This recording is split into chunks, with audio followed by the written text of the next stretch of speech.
Do you remember those old Campbell's recipes from the back of the can or tucked inside vintage cookbooks? The ones that turned a single can of soup into casseroles, pies, and bakes that could feed a family of 5 without breaking the bank. They were creamy, cozy, and just a little quirky. The kind of meals that smelled like comfort and weeknight warmth. Let's open the cookbook drawer of the past and rediscover 30 Campbell's classics we don't make anymore. Tuna noodle casserole. There was a time when dinner didn't come from a drive-thru or a frozen aisle. It came from a can, a casserole dish, and a little faith in cream of mushroom soup. The tuna noodle casserole became the hero of the mid-century dinner table, the reliable answer to that age-old question, what can I make with what's left in the pantry? Born in the 1950s, when post-war families were stretching every dollar and convenience was the new luxury, this dish represented a kind of practical optimism. Make tuna casserole. Housewives could mix a can of tuna, condensed soup, and egg noodles, top it with crushed potato chips, and feel like they'd created something worth serving to the company. It was comfort food before we even had that phrase. Creamy, salty, and endlessly forgiving, it filled bellies and softened the edges of long days. You could find it bubbling away in church basements during potlucks, on the dinner tables of young newlyweds, and in the kitchens of working mothers who needed a meal that could wait in the oven. Some even swore by adding frozen peas for color. Others swore it ruined everything. Either way, everyone had their own secret version. Culturally, tuna noodle casserole was more than a recipe. It was a symbol of resourcefulness. During the Cold War era, it whispered reassurance. You didn't need much to feed your family well. A few cans, a dash of creativity, and a little warmth went a long way. Today, it survives mostly as a nostalgic memory or a retro curiosity, rediscovered by TikTok cooks who can't believe people once mixed fish with mushroom soup on purpose. But maybe they're missing the point. This wasn't just dinner. It was an edible snapshot of an era when thrift and love shared the same serving spoon. Tomato soup spice cake. At first glance, it sounds like a prank. Tomato soup in a cake? But in the frugal kitchens of the 1930s and 1940s, this wasn't a joke. It was genius. Born out of Depression-era necessity, the tomato soup spice cake became one of Campbell's most surprising triumphs. A dessert that turned a pantry staple into something that tasted like autumn wrapped in a tea towel. With no butter, milk, or eggs required, the soup added moisture and color. Tomato soup spice cake. So let's go ahead and get started. Transforming humble ingredients into a warmly spiced loaf that could pass for something far fancier than its origins. The first bite never tasted like tomato at all. Instead, cinnamon, cloves, and nutmeg took center stage, mingling with sugar and flour until the result was a soft, fragrant cake with a hint of mystery. It was often topped with the simple cream cheese frosting, or left plain for coffee breaks and church socials. Housewives clipped the recipe from Campbell's pamphlets and passed it down like a secret spell, a reminder that even the strangest combinations could create a little joy. Culturally, it told a bigger story, that American cooks, faced with scarcity, didn't surrender flavor. They improvised. They made do. A can of soup became a dessert worth celebrating, proof that creativity could turn survival into sweetness. By the 1970s, though, it had slipped quietly out of favor, overshadowed by boxed cake mixes and supermarket shortcuts. Yet it never fully disappeared. Vintage recipe enthusiasts and nostalgic bakers still resurrect it, marveling at its strange perfection. Today, in a world obsessed with weird food hacks, this cake feels oddly modern again. It's not just a dessert, it's a wink from history, reminding us that the best recipes often come from the boldest experiments. Chicken divan. Once upon a mid-century dinner table, chicken divan was considered downright elegant. It wasn't just dinner, it was a presentation. Originating from New York's Divan Parisian restaurant in the 1940s, the dish started as fine dining. Divine, chicken divan. I'm not sure the way you pronounce it, but Tender chicken and broccoli blanketed in a rich Mornay sauce. But Campbell's did what Campbell's always did best. They made it accessible. By the 1950s, homemakers could recreate that restaurant luxury with 2 cans of condensed soup, some leftover chicken, and a casserole dish. Voila! Fine dining met weeknight survival. Campbell's version traded bechamel for cream of chicken, cheese for thrift, and time for efficiency. The result was a bubbling, golden-topped casserole that felt fancy without being fussy. Broccoli crowns peeked through a creamy sea of sauce, and a sprinkle of breadcrumbs gave it that satisfying crunch. It became the star of bridal luncheons, Sunday suppers, and those ladies' club gatherings where presentation mattered as much as taste. It said, "Yes, I can host without a maid or a chef." But chicken divan wasn't just about flavor. It captured the optimism of post-war America, a time when convenience was modern, and a can opener symbolized progress. Families could taste sophistication while sticking to a budget. For many women, this casserole was empowerment in an apron, a way to turn simple ingredients into something that looked and felt special. By the 1980s, it had fallen out of rotation, overshadowed by microwave dinners and diet trends that treated creamy sauces like sin. But every so often, someone rediscovers it, maybe in a grandmother's stained cookbook, and realizes why it endured. Chicken divan was comforted with a touch of class, proof that a can of soup and a little confidence could still make dinner feel like an occasion. Green bean casserole. If Thanksgiving had a scent, it might just be a bubbling dish of green beans smothered in cream of mushroom soup and crowned with crispy onions. Green bean casserole. This is fast. The green bean casserole wasn't born in some family kitchen. It was engineered. In 1955, Campbell's test kitchen home economist, Dorcas Riley, created it as an easy 6-ingredient side that anyone could make with pantry staples. She didn't know it then, but she was inventing the unofficial anthem of American holiday meals. It was simple science and a touch of marketing magic. Canned green beans, condensed soup, milk, soy sauce, black pepper, and fried onions, all baked together until creamy and golden. It wasn't glamorous, but it was consistent, affordable, and proudly middle America. It spread through magazine ads, back-of-can recipes, and word of mouth, earning a permanent spot on dining tables from Kansas to Connecticut. For many families, it became as sacred as the turkey itself. The first spoonful at the Thanksgiving table wasn't just food, it was memory. The same Pyrex dish, the same crunch, the same comfort. It didn't matter that it came from a can. What mattered was that it came from tradition.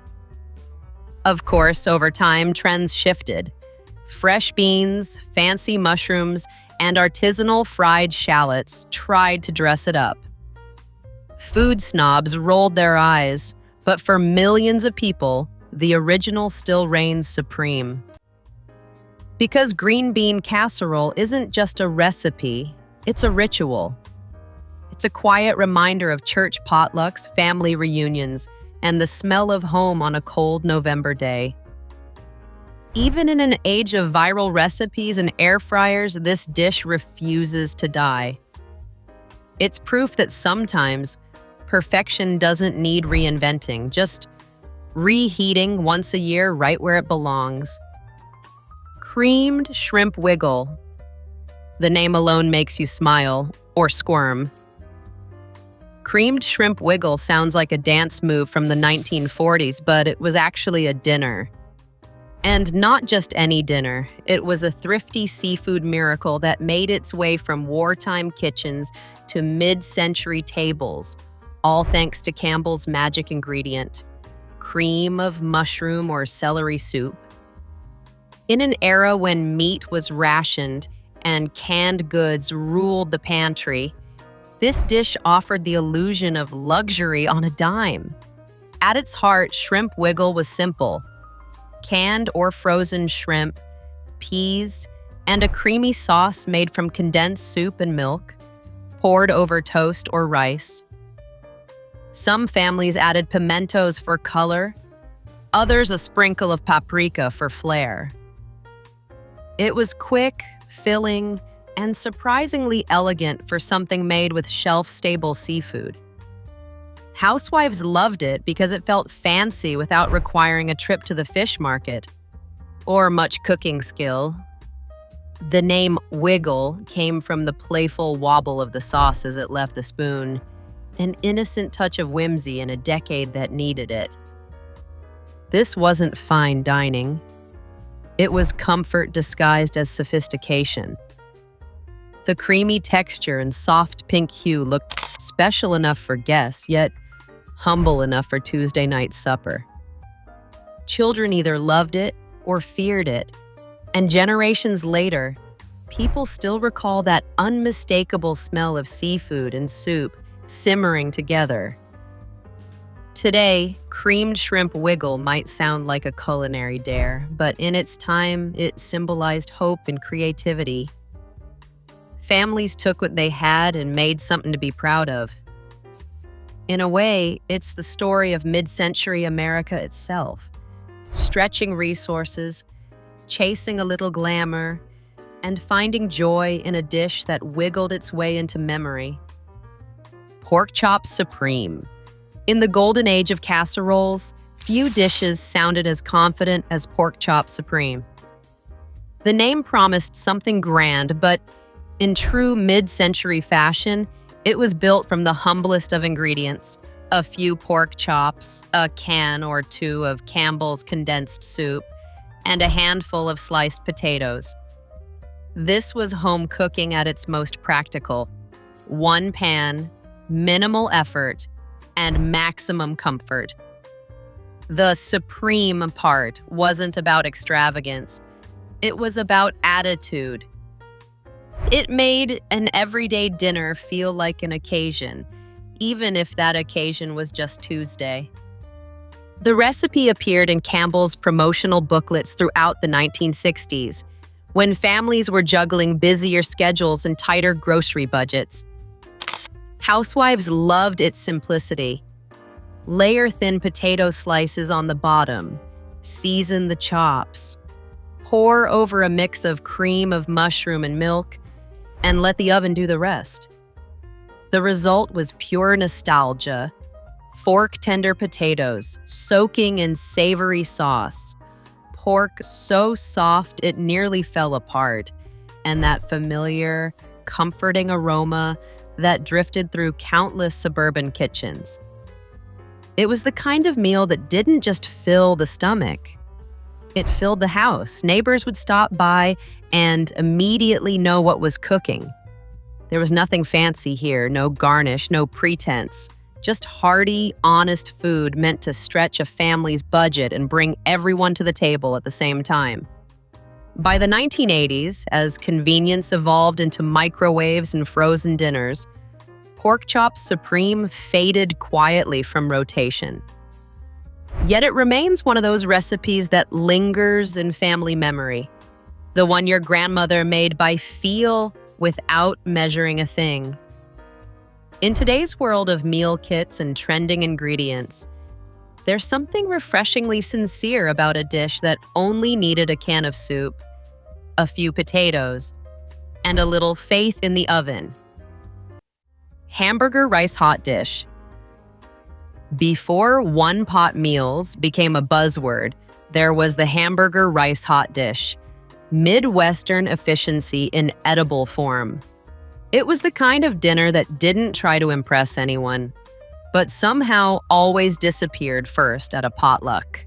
Born in the practical kitchens of the 1950s and 60s, this dish represented everything the casserole stood for: cheap, filling, and easy enough to make while juggling kids' chores and a party line phone call.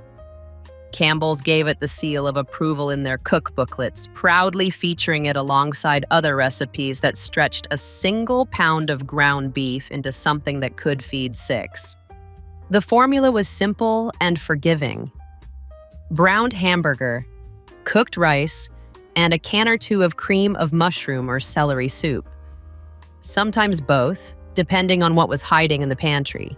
A handful of chopped onion or a few dashes of Worcestershire sauce made it feel homemade, and a scattering of cheese or crushed crackers on top turned it golden and comforting. Every family had their own twist: a splash of soy sauce here, frozen peas there. In Minnesota, it was called a hot dish. Elsewhere, it was just Tuesday dinner. But beneath that simplicity was something deeper. This meal told the story of post-war thrift, of families who turned limited ingredients into abundance. It fed construction workers, teachers, and growing kids with a hearty, no-nonsense flavor. It wasn't glamorous, but it was dependable, like the enamel baking dish it was cooked in. Today, you can still find versions floating around on church recipe cards and community blogs, sometimes renamed beef and rice bake to sound trendier. But no matter what you call it, hamburger rice hot dish remains a quiet triumph of practicality, a recipe that made do and made it delicious. Fiesta casserole. Back when the 1970s promised that every dinner could be an adventure, Fiesta casserole arrived in a burst of canned optimism. This was Campbell's answer to America's growing fascination with Mexican-inspired cuisine, an era when chili powder counted as exotic and shredded cheese was a gateway to global flavor. Housewives loved it because it sounded exciting, colorful, and, most importantly, still used the same 3 cans sitting in their pantry. The recipe was a simple layering act: ground beef browned in a skillet, corn, tomatoes, a can of cream of chicken or tomato soup, and a generous sprinkle of cheddar on top. Some versions added tortilla chips for crunch. Others spooned it over rice. It baked into a bubbling, cheesy mosaic that felt festive even on a weeknight. This was not authentic Mexican food by any stretch. It was America doing its best impression of spicy, and somehow that made it charming. What made Fiesta casserole special wasn't its ingredients, but its spirit. It represented a generation of home cooks who were just beginning to peek beyond meatloaf and mashed potatoes, testing the waters of international flavor, 1 can at a time. Campbell's cookbooklet sold the fantasy of adventure without leaving the kitchen. Add a few olives or a pinch of cumin, and suddenly dinner had flair. As tastes evolved, Fiesta casserole faded from rotation, overtaken by actual tacos, enchiladas, and recipes with fresh cilantro instead of dried flakes. But for many, it remains a nostalgic symbol of the era's cheerful experimentation, when Fiesta meant a reason to gather, laugh, and dig into something warm and cheesy from the oven. It wasn't authenticity that mattered, it was effort, color, and the comfort of discovering that even a can of soup could feel like a celebration. Turkey Rice Oriental. In the 1960s, America was obsessed with all things international, and Campbell's was eager to join the culinary adventure, without straying too far from the comfort of a can. Enter Turkey Rice Oriental, a dish that promised a trip to the Far East without leaving the suburbs. It was a time when anything with soy sauce, rice, or the word Oriental felt worldly, and Campbell's Test Kitchen knew exactly how to bottle that curiosity into a quick, budget-friendly casserole. The recipe blended the familiar with the foreign, or at least what mid-century America thought was foreign. Leftover turkey or chicken, mixed with white rice, cream of mushroom soup, soy sauce, and canned vegetables like water chestnuts or bean sprouts. It baked into a creamy, salty, subtly Asian-inspired concoction that felt daring, but still safe. Some versions even added a few crunchy chow mein noodles on top, sealing the illusion of international flair with a satisfying crackle. For many homemakers, it was a revelation, a way to reinvent yesterday's leftovers into something that sounded modern and sophisticated. The dish represented the post-war optimism of the era, a belief that even from the contents of your pantry, you could participate in the wider world. It was culinary imagination, powered by canned goods and marketing charm. Today, Turkey Rice Oriental reads more like a time capsule than a recipe. The name alone feels like a postcard from another era, one that saw Oriental as exotic shorthand rather than geography. But beneath its dated label lies a story worth remembering, of cooks who dreamed big with what they had, who turned leftovers into novelty, and who found excitement in a splash of soy sauce poured straight from the bottle onto a bubbling casserole of comfort. Golden mushroom Salisbury steaks. There was a time when dinner didn't need to look fancy to feel indulgent. It just needed to simmer in a skillet long enough to smell like home. Golden mushroom Salisbury steaks were the kind of meal that made a family feel rich on a weeknight. The dish took a humble staple, ground beef patties, and dressed it up with Campbell's golden mushroom soup, transforming it into something that felt downright restaurant-worthy in 1965. It was proof that luxury could come from a can. The magic lay in the sauce, a deep, tangy blend of tomato, beef stock, and mushrooms that clung to every bite.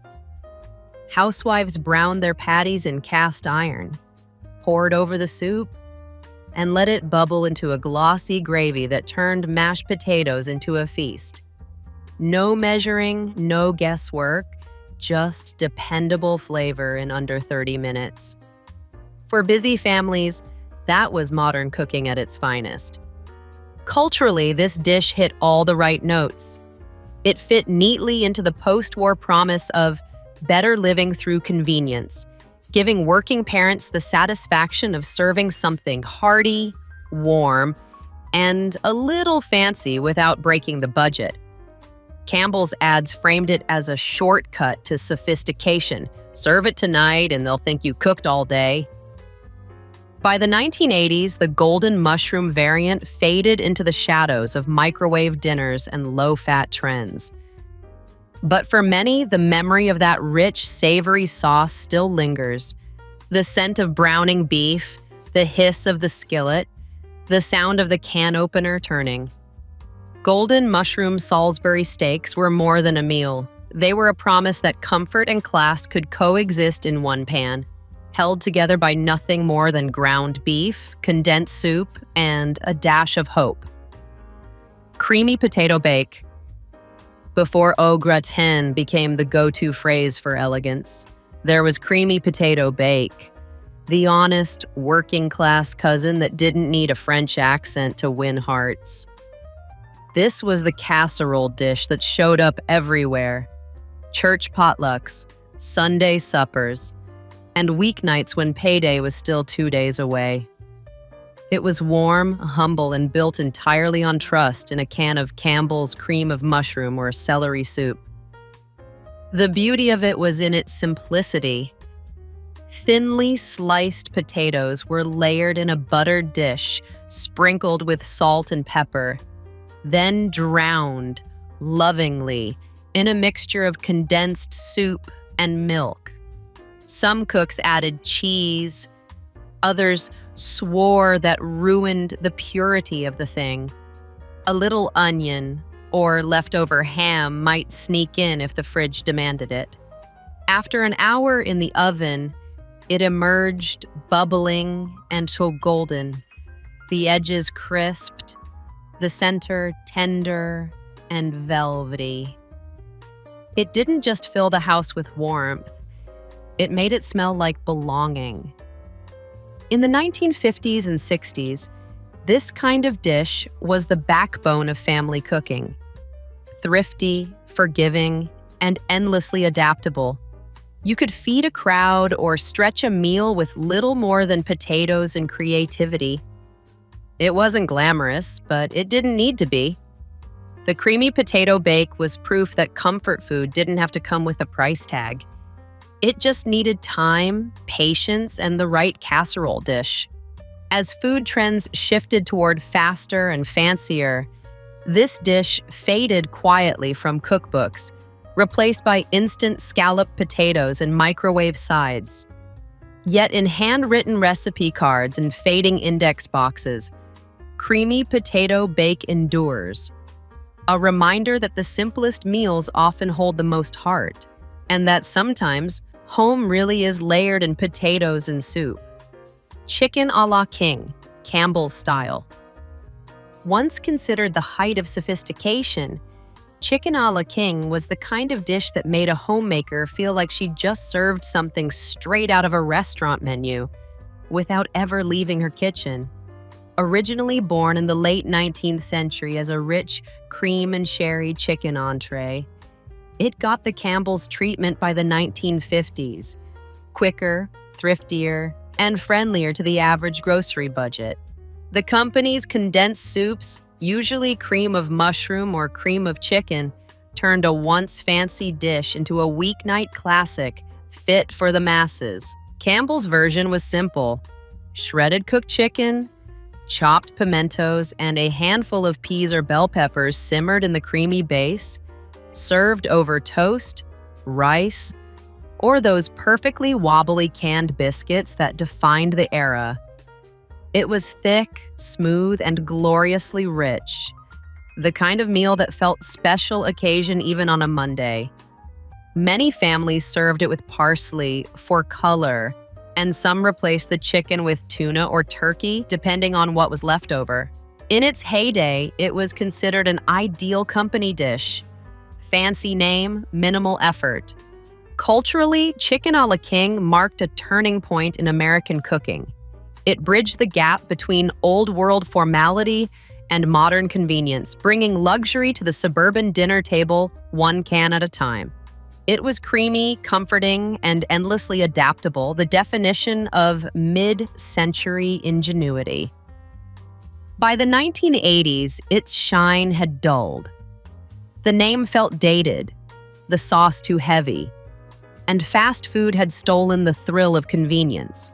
Yet for many, one whiff of that savory sauce brings back memories of Pyrex dishes, family chatter, and the pride of serving something that sounded a little regal. In true Campbell's fashion, it proved that elegance could come from a can and a clever home cook. Macaroni and tomato soup casserole. There's something timeless about the smell of pasta, cheese, and tomato bubbling together in the oven. But before lasagna ruled the dinner table, there was macaroni and tomato soup casserole. This was the no-frills, everyman's version of comfort. Part pantry experiment, part Depression-era ingenuity, and entirely American.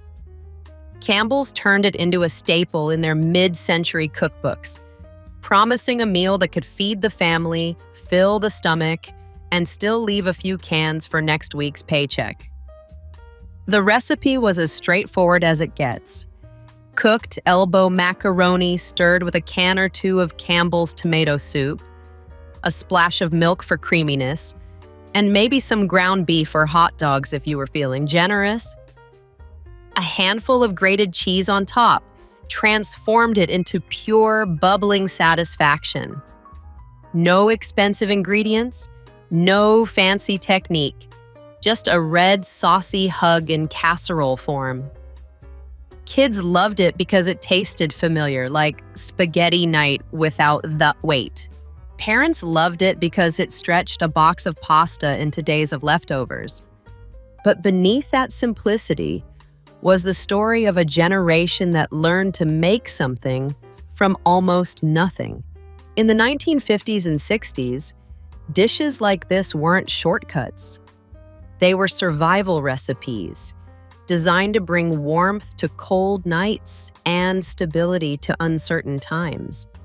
Campbell's marketed it as wholesome and hearty, but to many families, it was more than that. It was a reminder that dinner could be dependable, even when life wasn't. Today, the macaroni and tomato soup casserole survives quietly in handwritten recipe boxes and nostalgic Pinterest boards. It might not win gourmet points, but it still earns the one that matters most: comfort. A can opener, a saucepan, and a little trust in tradition. That's all it ever needed. Shepherd's pie with tomato soup. Before food bloggers turned shepherd's pie into a rustic masterpiece topped with perfectly piped potatoes, there was the Campbell's version.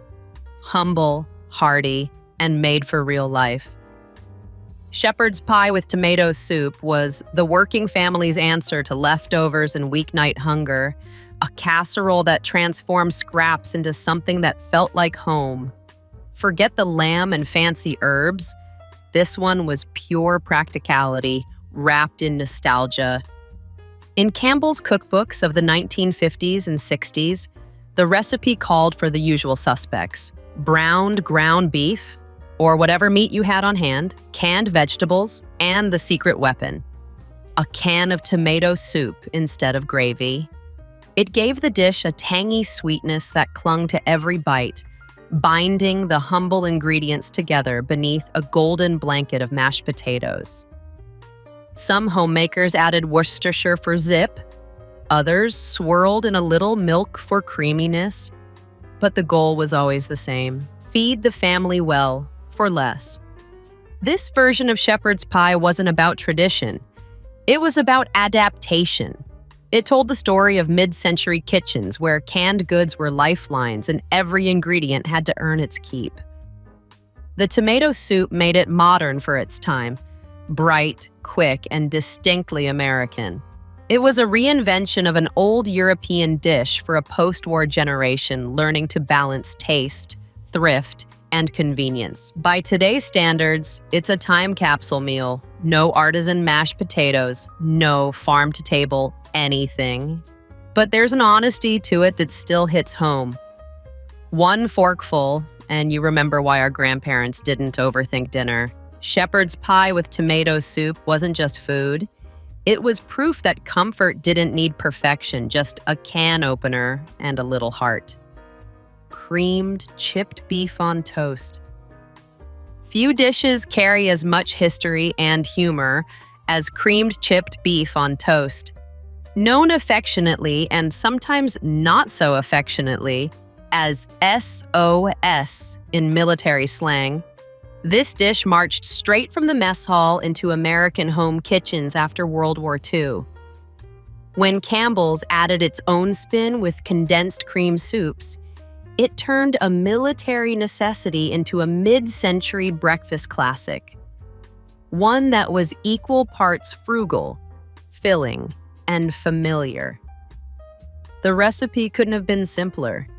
Dried chipped beef sautéed in butter, stirred into a creamy sauce made from a can of Campbell's cream of mushroom, or cream of celery soup, then poured generously over toasted white bread.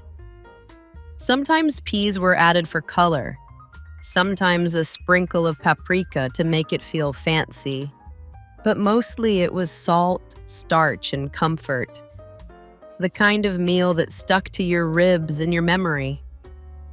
It was born from scarcity, but dressed up for peacetime. Housewives of the 1950s found in it a quick meal that required no fresh meat, no elaborate shopping, and no complaints from the kids. Campbell's even marketed it as a savory supper solution, a phrase that made leftovers and canned beef sound almost luxurious. And in its own way, it was. Simple proof that resourcefulness could taste like home. Today, creamed chip beef on toast survives mostly in diners, nostalgic cookbooks, and the occasional ironic brunch menu. But underneath the jokes and the nicknames lies a dish that once meant stability and sustenance.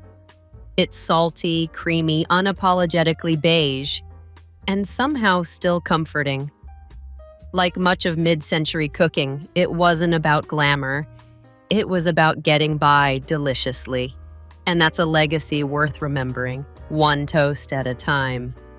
Cheesy tuna ring. If there was ever a dish that embodied the mid-century spirit of make it fun and feed the family, it was the cheesy tuna ring. It wasn't just dinner. It was a centerpiece. Picture it. A golden biscuit dough wreath filled with creamy tuna, melted cheese, and Campbell's condensed soup, baked to bubbly perfection and proudly presented on the dining table like a crown jewel of domestic innovation. The recipe appeared in Campbell's cookbooks throughout the 1960s and 70s, during the height of the casserole craze. Housewives loved it because it looked impressive but used only pantry staples: tuna from a can, cream of mushroom soup, shredded cheddar, and refrigerator biscuit dough. The filling was rich and savory, the crust crisp and buttery. Sometimes a ring of peas or pimentos was added to make it festive. In an era obsessed with creative presentation, this dish checked every box: economical, easy, and just whimsical enough to impress the neighbors. But beneath the cheerful appearance was a story of culinary cleverness. The cheesy tuna ring represented a generation of cooks who turned limited ingredients into meals that felt special. It was proof that frugality didn't have to look plain. Just because money was tight didn't mean dinner had to be boring. Campbell's recipes encouraged homemakers to see canned tuna and soup as building blocks of creativity, not compromise. Eventually, the tuna ring faded away, replaced by faster dinners and fewer casseroles. But its spirit lives on in every TikTok puff, pastry hack, or Pinterest easy dinner wreath. It's the same idea, just rebranded for a new generation. The cheesy tuna ring might sound quaint now, but once upon a time it was dinner theater, served hot, proud, and straight from the oven. Vegetable soup meatloaf. Before hidden veggies became a parenting trend, there was vegetable soup meatloaf, a Campbell's creation that smuggled nutrition right into America's most beloved budget meal. It was part thrift, part trickery, and entirely clever. Why bother chopping onions, celery, and carrots when a single can of vegetable soup could do the job for you? Campbell pitched it as a hearty loaf with home-style flavor. But really, it was a masterclass in mid-century efficiency. The recipe called for the basics: ground beef, breadcrumbs, an egg or two, and a can of Campbell's condensed vegetable soup. The soup did double duty. Its broth replaced the milk, and its tiny vegetables added texture and sweetness. Some cooks added ketchup on top for that glossy, diner-style finish. Others baked extra soup into the sauce to keep it moist. The result was comforting, savory, and surprisingly wholesome. It wasn't gourmet, but it was dinner, and that mattered more. For many families, vegetable soup meatloaf became a weeknight regular. A meal that stretched a pound of meat into something that could feed a family of 5. It was one of those recipes that quietly reflected the post-war mindset. Make do, make it delicious, and make it last. Campbell's made sure every spoonful of soup could be repurposed, reused, or reinvented, and this dish fit the bill perfectly. Today, it might sound like a relic from the era of Jell-O salads and Pyrex casseroles, but its logic still holds up. In a world of meal kits and grocery delivery apps, vegetable soup meatloaf reminds us that dinner doesn't need to be complicated to be good. Sometimes, all it takes is a can, a bowl, and the will to make something comforting from what's already on the shelf. Sloppy Joe bake. Before every kitchen had a slow cooker and one-pan dinners filled Pinterest boards, there was the Sloppy Joe bake, a Campbell's era masterpiece of simplicity and satisfaction. It took the messy joy of the classic Sloppy Joe sandwich and turned it into a family-friendly casserole that didn't threaten to spill out of your bun. In the 1960s and 70s, this was the definition of crowd-pleasing comfort food, hearty, tangy, and just a little rebellious. The recipe followed that perfect Campbell's formula.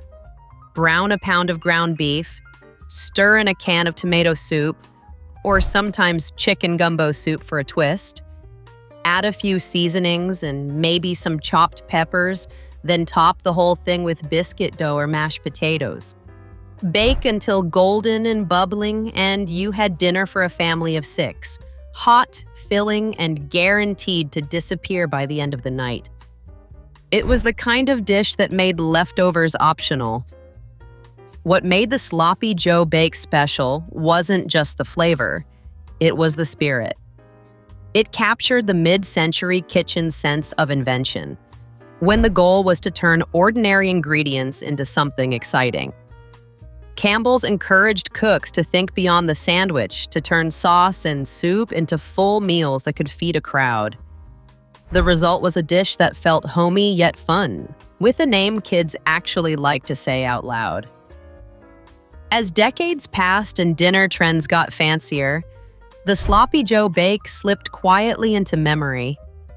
But those who grew up eating it remember the smell, sweet, savory, a little tangy, and the sight of bubbling edges under a golden crust. It was proof that good food didn't need to impress anyone but the people at your table.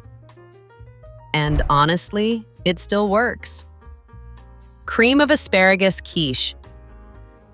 Long before brunch became a lifestyle, there was the cream of asparagus quiche, a dish that felt elegant but came straight from a can.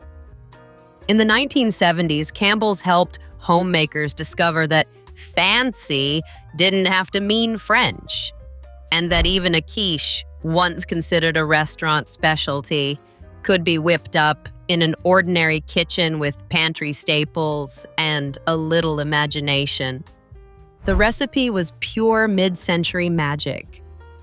1 can of Campbell's cream of asparagus soup mixed with eggs, milk, cheese, and bits of cooked bacon or vegetables, all poured into a pie crust and baked until golden. The result was silky, savory, and slightly sweet from the asparagus. Comfort food with a touch of sophistication. You didn't need cream, butter, or delicate technique. The soup handled all the heavy lifting. It was the kind of meal that could be served at a baby shower or a Tuesday supper with equal pride. For many cooks, this quiche represented a bridge between eras, a moment when convenience cooking flirted with elegance. It was the embodiment of the hostess with the mostest ideal, quick, creative, and just impressive enough to serve on the good china. Campbell's even marketed versions of it as perfect for luncheons, which was code for ladies' gatherings where everyone secretly wanted the recipe. Today, the cream of asparagus quiche is nearly forgotten, overshadowed by avocado toast and crustless frittatas. But its charm endures.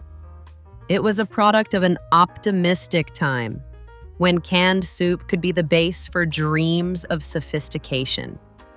One bite of that custardy filling, and you can almost hear the hum of a 1970s oven, smell the pastry browning, and remember that once, convenience tasted like class. Campbell's Pizza Casserole. Before frozen pizza became the go-to weeknight fix, there was Campbell's Pizza Casserole, a bubbling, saucy hybrid that brought pizzeria flavors straight into the Pyrex dish. It was pizza night reimagined for families who couldn't afford delivery, but still wanted the taste of melted cheese, tomato sauce, and spice filling their kitchen. Campbell made sure the dream was possible, with a can opener and a little creativity. The recipe first appeared in the 1960s when casseroles reigned supreme. It usually called for cooked noodles or rice, ground beef or sausage, and a can or two of Campbell's tomato soup as the base. A sprinkle of oregano, chopped onions, maybe a few pepperoni slices for flair, and a generous layer of shredded mozzarella completed the illusion. Once baked, it came out piping hot, the top golden and gooey, the inside rich and tangy. It wasn't authentic Italian, but it was pure comfort. For busy parents, pizza casserole was a revelation.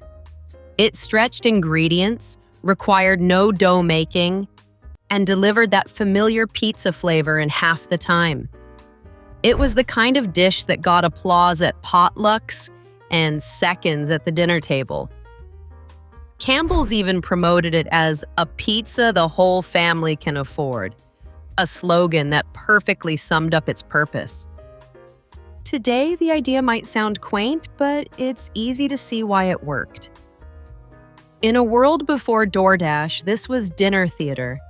Tomato sauce bubbling at the edges, cheese strings stretching from fork to plate. The Campbell's Pizza Casserole might not have replaced the real thing, but it earned its place in the rotation. After all, in the golden age of canned convenience, who needed delivery when dinner was already waiting in the oven? Mock beef stroganoff. When the post-war kitchen wanted to feel a little continental but keep the grocery bill under control, mock beef stroganoff came to the rescue. This Campbell's classic took a beloved Russian-inspired dish and reimagined it for the thrifty American home cook. It had all the creamy richness and cozy flavor of the original, just without the steak, the sour cream, or the fuss. Instead of tenderloin, most versions used ground beef, a few spoonfuls of Campbell's cream of mushroom soup, and maybe a splash of milk or broth to thin it out. A sprinkle of onion powder, a dash of Worcestershire, and dinner was halfway done. The sauce, thick and savory, clung perfectly to egg noodles, giving the illusion of a luxurious meal that took hours. The mock part was the secret charm. Homemakers knew they were stretching ingredients, but it still felt indulgent. In the 1950s and 60s, this dish represented the best of Campbell's philosophy. Take something sophisticated and make it accessible to everyone. No need for imported sour cream or prime cuts when a can of soup could mimic both flavor and texture. It was affordable elegance packaged for a growing middle class eager to eat well on a budget. Though mock beef stroganoff eventually faded behind the rise of frozen dinners and restaurant chains, its spirit lingers. It's a dish that proves you don't need authenticity to find comfort. Just a little imagination and a can of condensed soup. Today, it's a nostalgic reminder of when luxury came from the pantry shelf, and every cook was an alchemist turning humble ground beef into something that tasted like a night out. Spaghetti surprise. Every family had their own version of spaghetti surprise, and the surprise was usually whatever Campbell's soup happened to be in the pantry that night. It wasn't Italian by any stretch, no basil chiffonade, no imported olive oil, but it was fast, filling, and oddly lovable. Born in the heyday of Campbell's home cookery, this dish represented the height of 1960s practicality. A full dinner built on a can and a prayer. The basic version called for cooked spaghetti tossed with browned ground beef, a can of Campbell's tomato soup, and sometimes a splash of water or milk to make it saucy. Cheese was optional, but highly encouraged, usually shredded cheddar, not mozzarella, and if you were feeling fancy, a few mushrooms or green peppers got thrown in. Some cooks baked it into a casserole, others served it straight from the skillet. Either way, it was red, hearty, and always a hit with kids. The beauty of spaghetti surprise was its flexibility. You could stretch a pound of meat to feed 6 people, use whatever odds and ends lingered in the fridge, and still end up with something that smelled like comfort. It was the dish that taught a generation that thrift and creativity could coexist, long before pantry cooking became a trend.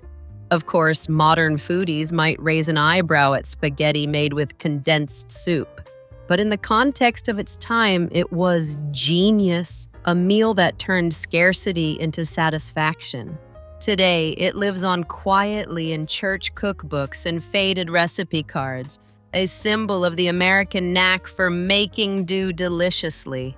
And that's the real surprise, how something so simple, so improvised, could still taste like home decades later. Cheddar soup fondue. In the 1970s, nothing said party quite like fondue, and Campbell's wasn't about to let Swiss cheese have all the fun. Enter cheddar soup fondue, the shortcut version of the decade's favorite communal indulgence. It was smooth, cheesy, and delightfully kitschy, made not in the Alps, but in American kitchens with nothing more than a can opener, a saucepan, and a sense of adventure. The recipe came straight from Campbell's playbook. A can of cheddar cheese soup, melted with a splash of milk or wine, maybe a bit of Worcestershire or dry mustard for flair. Stir until creamy, transfer to a fondue pot, and serve with chunks of bread, apples, or vegetables for dipping. It was the perfect mix of convenience and charm, no grating expensive cheese, no worrying about curdling, and no need to pronounce Gruyere. For hostesses juggling kids, guests, and the occasional game of bridge, it was party perfection in 10 minutes flat. The cheddar soup fondue represented a new kind of sophistication, approachable, playful, and distinctly American. It turned the European fondue craze into something practical, budget-friendly, and endlessly adaptable. You could add bacon bits, diced ham, or even canned jalapenos to give it personality. It was social dining with a suburban twist, best served under the warm glow of a shag-carpeted living room lamp. By the 1980s, fondue sets gathered dust and cheese sauces, moved to microwaves, but the charm of cheddar soup fondue remains. It was a dish that brought people together, literally around the table, with nothing fancy required.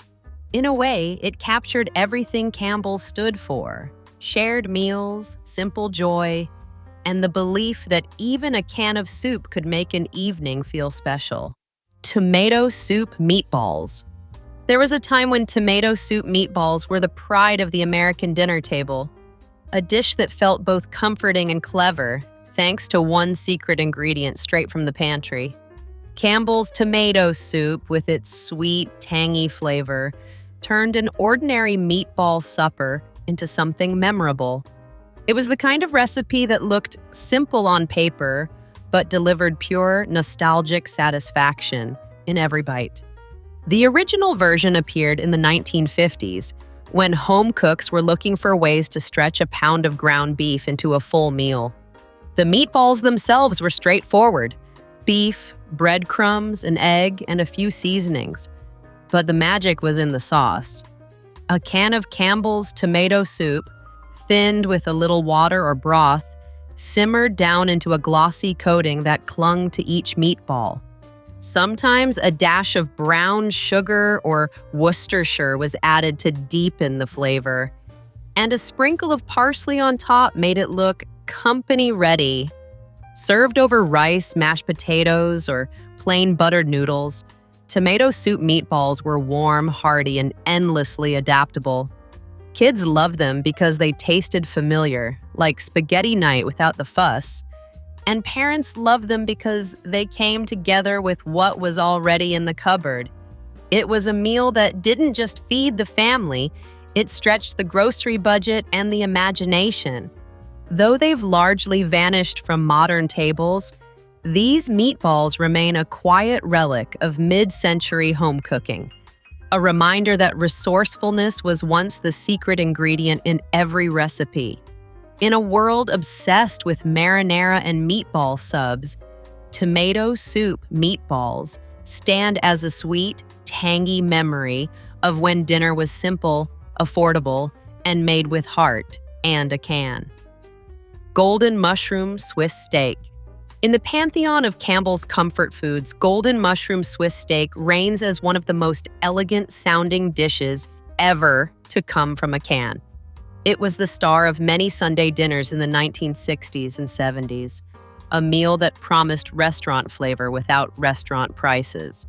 The secret, of course, was Campbell's golden mushroom soup, a can that turned ordinary round steak into something that felt downright sophisticated.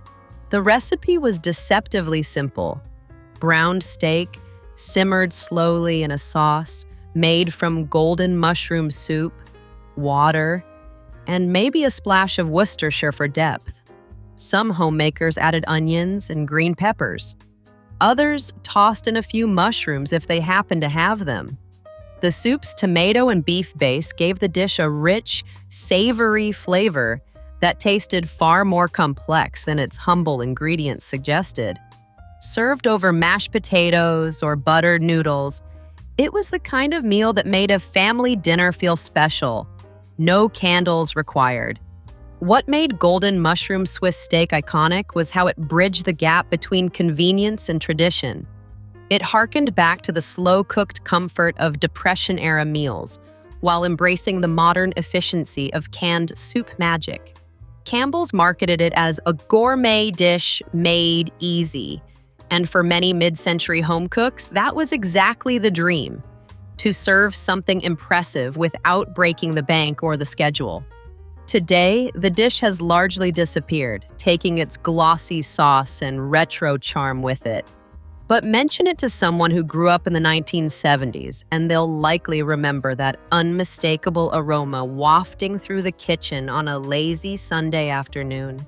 Golden mushroom Swiss steak was proof that once upon a time, elegance could simmer right on your stovetop. One can, one steak, one satisfied family at a time.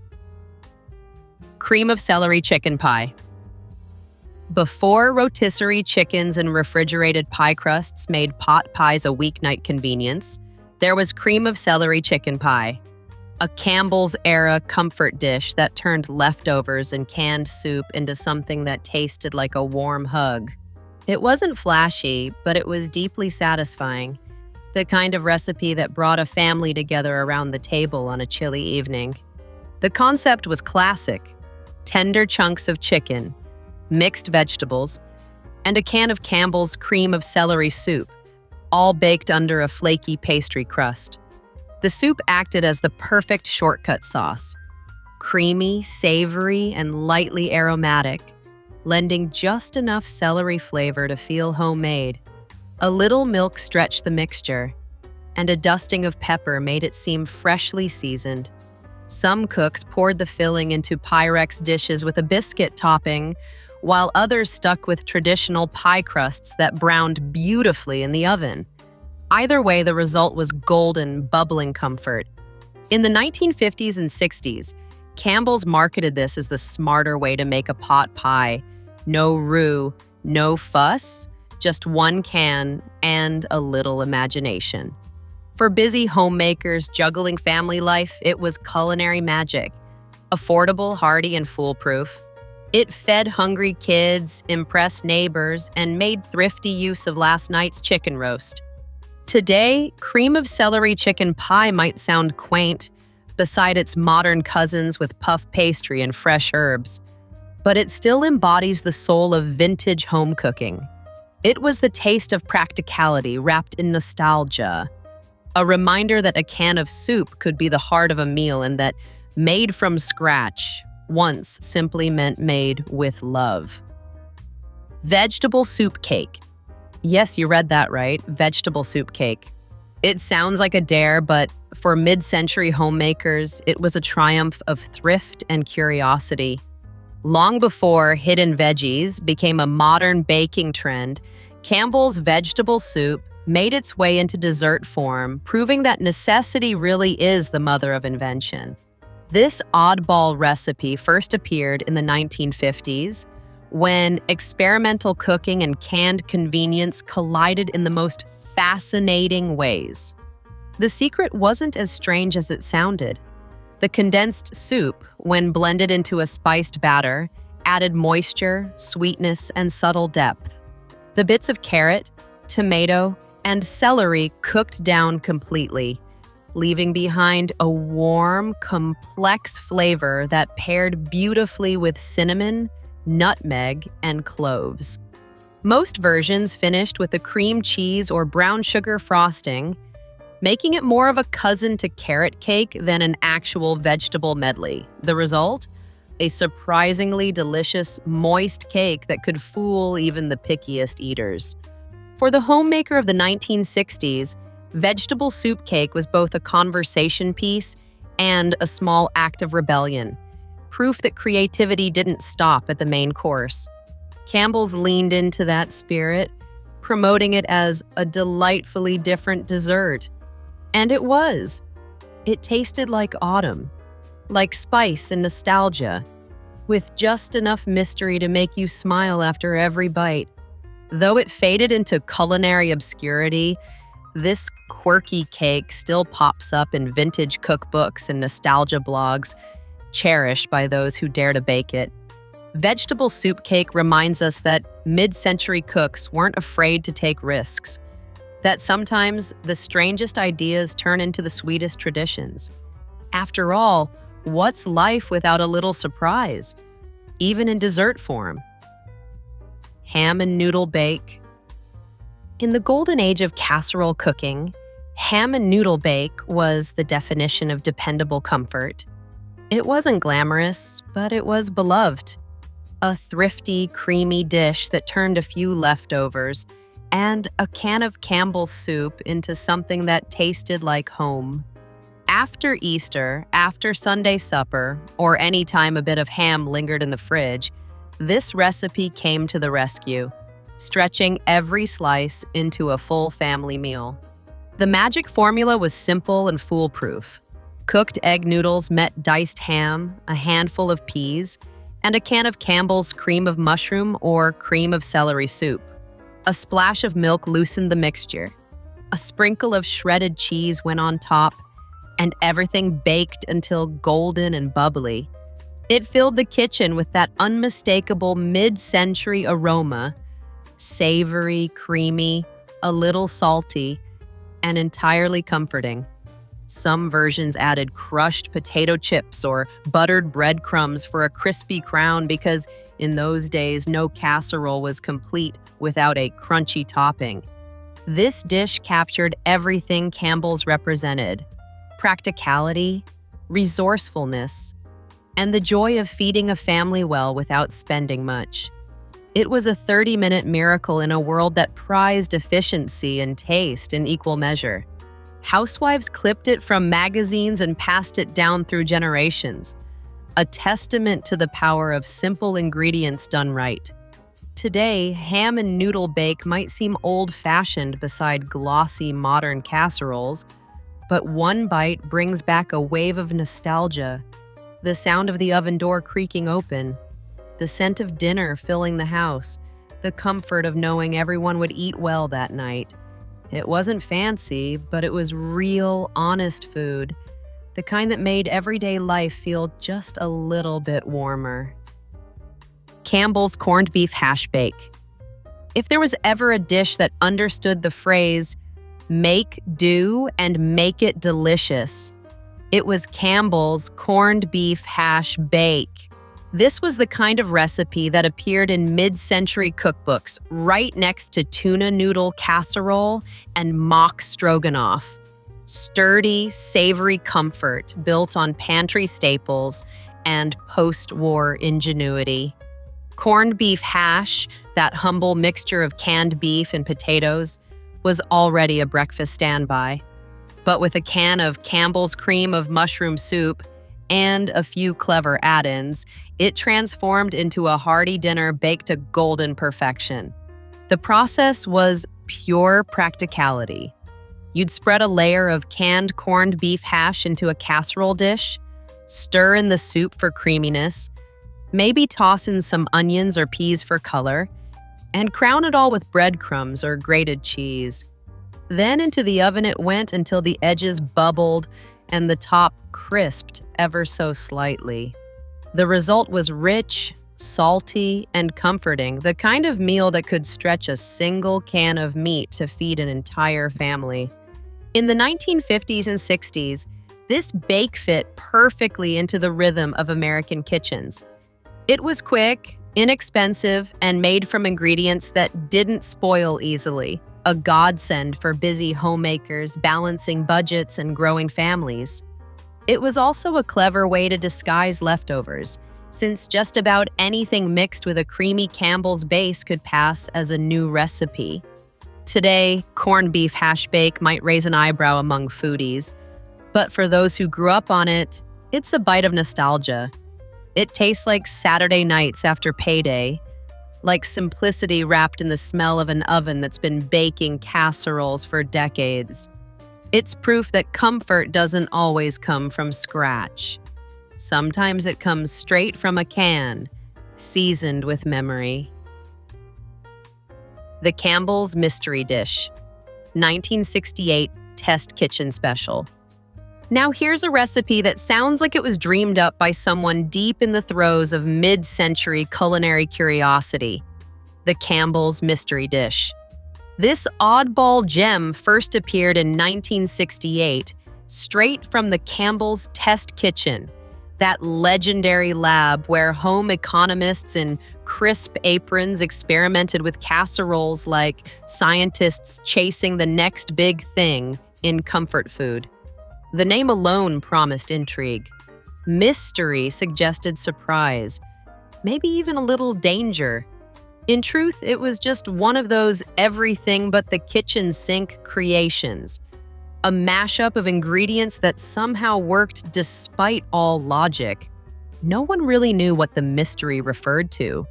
Maybe it was the blend of flavors, or maybe it was the fact that you couldn't quite tell what was in it once it came out of the oven. The base usually started with ground beef or chicken, a can of Campbell's tomato, or cream of mushroom soup, some kind of pasta or rice, and a few optional mix-ins that seemed suspiciously like whatever happened to be in the fridge. Olives, canned corn, even chopped hot dogs in certain versions. The whole concoction was baked until bubbling and topped with shredded cheese or breadcrumbs for good measure. Despite its eccentric name, the mystery dish was pure 1960s practicality. It was designed to use up leftovers, stretch meat during lean weeks, and still feel like a brand new meal. For many families, it was comfort disguised as culinary adventure. Today, it's one of those recipes that makes you smile and shake your head. Half curious, half nostalgic. It represents a time when homemakers weren't afraid to experiment, when mystery meant fun, not fear. Because back then, dinner didn't have to be perfect. It just had to be hot, hearty, and made with love, and a can of soup. And there you have it. 30 recipes from old Campbell's cookbooks that time forgot, but our taste buds still remember. These dishes might not be trendy anymore, but they carry the warmth of family kitchens and the comfort of simpler days. If this trip down memory lane made you smile or hungry, don't forget to like, share, and subscribe for more forgotten favorites. And tell us in the comments which Campbell's classic do you remember from your childhood table?